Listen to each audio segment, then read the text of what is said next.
দোয়া কবুলের পরীক্ষিত আমল। যারা চান আপনার দোয়া কবুল হোক, আল্লাহ সুবহানাহু ওয়া তাআলা আপনার হালাল দোয়া কবুল করুন, তারা টানা ৪০ দিন যারা একটি আমল করতে পারবেন তাদের দোয়াই কবুল হবে ইনশাআল্লাহ।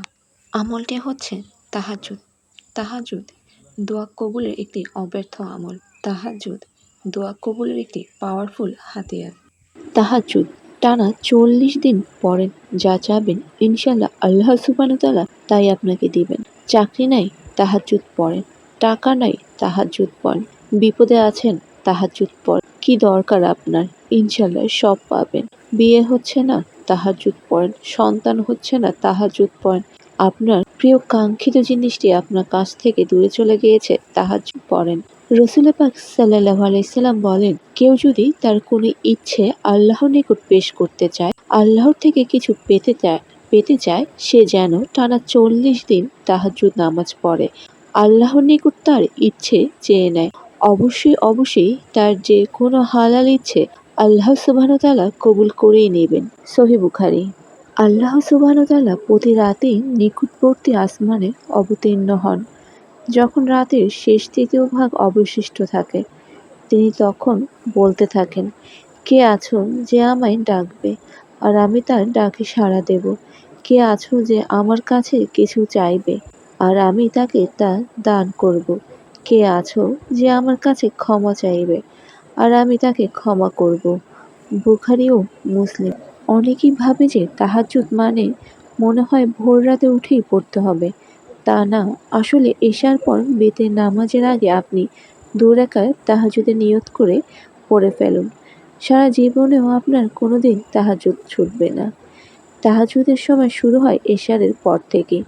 তবে আমি আপনাদের বলবো আপনারা ঘুমাবেন তাড়াতাড়ি, তারপর ভোর রাত্রে ফজরের আধা ঘন্টা আগে উঠে তাহাজ্জুদের নামাজ পড়বেন এবং আল্লাহ সুবহানাহু ওয়া তাআলার কাছে আপনার কাঙ্ক্ষিত জিনিসটি চেয়ে নেবেন। কারণ ওই সময় আল্লাহ সুবহানাহু ওয়া তাআলা এই আমাদের নিম্ন আসমানে, সপ্ত আসমানে নেমে আসে ২ দল ফেরেশতাদের নিয়ে। অনেকেই বলেন হযরত মুহাম্মদ সাল্লাল্লাহু আলাইহি সাল্লাম বলেছেন, কোনো জিনিস তোমার যদি খুব অনেক আগ্রহ নিয়ে তুমি চাও এবং তোমার যদি ওই জিনিসটা খুব প্রয়োজন হয়, আর তুমি যদি তাহাজ্জুদ নামাজ না পড়ো, তাহলে আল্লাহ সুবহানাহু ওয়া তাআলা মনে করেন সেই জিনিস তোমার প্রয়োজন নেই।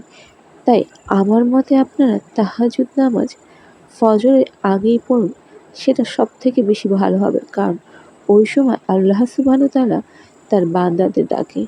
তিনি তার বান্দাদেরকে ডেকে বলে, তোমাদের কার কি লাগবে আমার কাছে চাও, আমি তোমাদেরকে দিব। তবে কারো যদি ভোর রাতে ঘুম থেকে উঠতে সমস্যা হয়, তাহলে আপনারা এশার নামাজের সাথে পড়ে নেবেন। এ বিষয়ে আপনাদের সন্দেহ হলে আপনারা গুগলে সার্চ করে নিতে পারেন, নয়তোবা অন্যান্য আলেমদের বক্তব্য শুনে নিতে পারেন। কারণ আমিও তাদের কাছ থেকে শুনে আপনাদেরকে বলছি, আপনাদের সাথে শেয়ার করছি। এই আমলটি ছিল হযরত আবু বকর রাদিয়াল্লাহু তাআলা আনহুর। এর রাসূল পাক সাল্লাল্লাহু আলাইহি সাল্লাম বলেন, আবু বকর, তোমার তো সারা জীবনে কখনোই তাহাজ্জুদ ছুটবে না। আমাদের যার যা দরকার আমরা যেন আল্লাহর কাছ থেকেই চেয়ে নেই। কারো কাছ থেকে কিছু পেতে হলে তার সাথে যেমন খুব ঘনিষ্ঠ সম্পর্ক থাকার প্রয়োজন, ঠিক তেমনই ভাবে আল্লাহ সুবহানাহু ওয়া তাআলার কাছ থেকে কিছু পেতে হলে আপনাকে আমাকে আল্লাহর সাথে ভালো সম্পর্ক স্থাপন করা প্রয়োজন। আর বান্দা আল্লাহর সাথে সবচেয়ে সুসম্পর্ক স্থাপন করতে পারে একমাত্র তাহাজ্জুদের মাধ্যমে। কারণ তখন আল্লাহ পাক নিজে বান্দার কাছে ছুটে আসেন, ডাকতে থাকেন কার কি প্রয়োজন। চলছে পবিত্র রমজান মাস। রমজান মাস ইবাদতের মাস, রমজান মাস কোরআনের মাস, রমজান মাস তওবার মাস, রমজান মাস দোয়া কবুলের মাস, নিয়ামত, বরকত ও রহমতের মাস। তাই এই মাসে আমরা তো সেহরি খেতে উঠবই। মাত্র 4টি রোজা চলে গিয়েছে, আরও তো 26টি রোজা আছে। আমলটি আজকে থেকেই করা শুরু করে দিন। আপনার কি প্রয়োজন তা একটি কাগজে লিখুন এবং তাহাজ্জুদের সময় সেই কাগজ ধরে ধরে আল্লাহ সুবহানাহু ওয়া তাআলার কাছে আপনার প্রয়োজনগুলো বলুন। ইনশাআল্লাহ আল্লাহ সুবহানাহু ওয়া তাআলা অবশ্যই আপনার দোয়া কবুল করবেন। আল্লাহ সুবহানাহু ওয়া তাআলা অত্যন্ত লজ্জাশীল। সে তার বান্দার খালি হাত ফিরিয়ে দিতে লজ্জাবোধ করেন। তাই সেহরি খাওয়ার কিছুক্ষণ আগে উঠে তাহাজ্জুদ আদায় করুন ইনশাল্লাহ আল্লাহ সুবহানাহু ওয়া তাআলা আপনার সকল দোয়া কবুল করে নেবেন।